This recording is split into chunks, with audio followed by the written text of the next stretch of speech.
Today, I want to talk to you all about prioritizing faith and family. And the reason that I chose this for day 2 is because often this is what the enemy attacks most with Christian women who are working. And if you look and read Titus chapter 2, you can understand that as a Christian woman, your marriage, your motherhood, your faith walk, that is all your very first ministry, and that has to take priority. You're not going to be able to have peace and fully function in your business, even if you're diving into it for practical means of providing an income, being a helpmate in your home.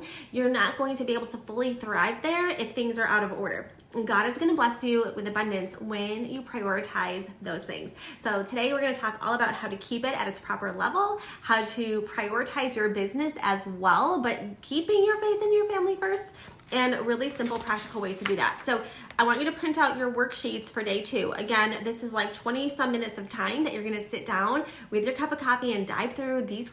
Even if you feel like you got your whole family life down, listen, there is always power in the preparation. And so having that clear vision is fuel for how you're going to continue to function within those means. And so there's some practical questions that you're going to answer, but then there's actually action steps today that are going to be so fun to do.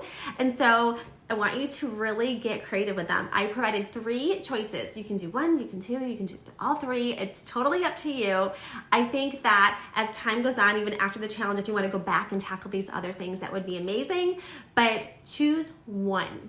Choose one and do it well. And map out how you're going to bring it to life and make it happen. One of the areas in my business that the enemy attacked most, and that I kind of, because I was so multi-passionate and driven and just wanted to learn all the things, that I kind of actually like dug my own pit for, was putting my business first. I didn't start that way. I started with the intention of, tangibly helping to provide for our family and our home. But what it turned into was I got excited about my dreams. I got excited and fueled that there was things that I was passionate about, that I was discovering that I could do, and I was really good at it. And so being success driven, wanting to learn, wanting to grow, that kind of ended up taking precedence. And then I'd end up resenting my family, resenting my kids, or saying, I just need 5 more minutes, which would quickly turn into 20 or 30, or I'd be rushing off from a family thing to go answer DMs and feeling like I was going to miss something with my business and not giving enough there. And so there's this tug of war between us when we are home running a business and having a family and wanting to keep that first. So this is going to help you intentionally do so. I wanted to come on and talk to you a little bit more about prioritizing faith and family, because I know I gave you tangible action steps today and things that you can do to functionally set time aside for those you love and really prepare in planning to be intentional with them. But I also want to take a shift now and talk to you about your business and ask you, what currently are you walking through that works, and what are you currently walking through that doesn't work? Because not only do we have to be intentional with our family and with our time with God and devotions and all of those things, but we have to be mature enough to say, what I'm doing isn't sustainable in this season. Maybe I have to consider something else. What I'm doing isn't sustainable on my own. Maybe I have to consider hiring out a VA. What I'm doing isn't working anymore. I can't put this kind of effort into this field. What's another field that I can do different?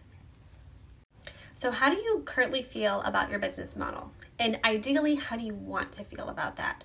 How do you want to be approaching your business each day? How much time do you actually want to be allotting to spend in it, ideally? And what kind of work do you want to be doing? There's a couple different things I want you to consider. Number 1, I was in a space where I couldn't be hands-on every second. And not even that I couldn't. I could, but I would be choosing my work over my kids. I would be being behind a screen when my children walked in a room. I would be putting them off to get something else done. Do you want to do that? Do you want to miss those moments? My kids are teenagers. I missed a lot of that from when my daughter was 7 or 8 all the way till she was in her teens. And same with my son.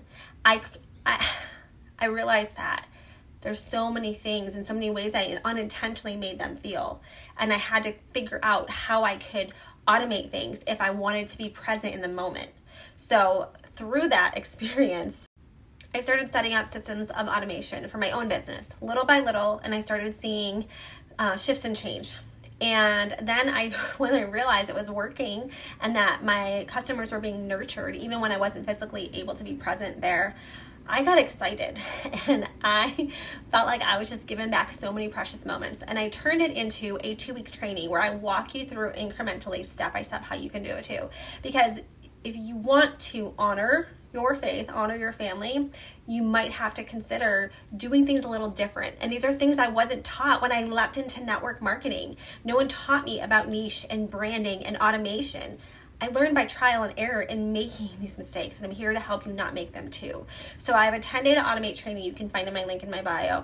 I highly recommend you consider that and look into it, because not only is it going to automate your social media, but it's going to automate your back end.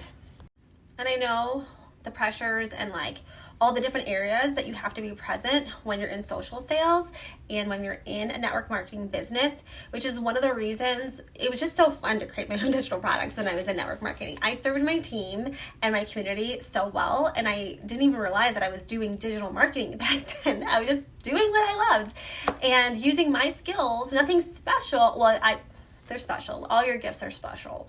But like, I was just using things that I was interested in, loved, and turning them into sources of education and printouts and fun quizzes and all of these kind of things.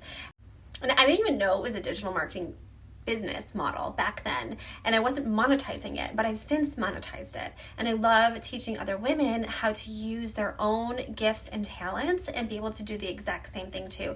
Because here's the difference with digital marketing. You're creating a product once, and you're selling it over and over and over again. And if you set up your nurture system on your back end with your emails and workflows and things like that, which if you're intimidated by that, don't be. It's not hard to do, all right? It just takes a little bit of strategic planning, which I walk you through.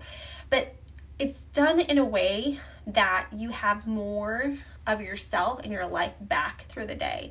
So where I was before leading a team, constantly selling, creating graphics, doing all these sales promotions and sharing about those things, and like there were so many moving parts, right? I don't have those same things because my parts are moving behind the scene from work I did one time that's now making me money. So I wanted to share those two options with you, and you can explore those more if you go to my link in my bio or send me DMs, pick my brain, ask me questions. I'm here to help you because I want you to realize that in order to see change, sometimes you have to make change. And sometimes you have to take a step of faith. And sometimes you have to, pray through the things, but then take action. I mean, Nehemiah prayed through the preparation and he worked while he waited for God to answer. And so I want to encourage you in that today. Seek God for direction. Seek God, maybe you need something new. Maybe you just need to ask questions and explore and just see if this could be an avenue for you. But if you're struggling to keep your faith and family first, it's time to think about reprioritizing how you run your business.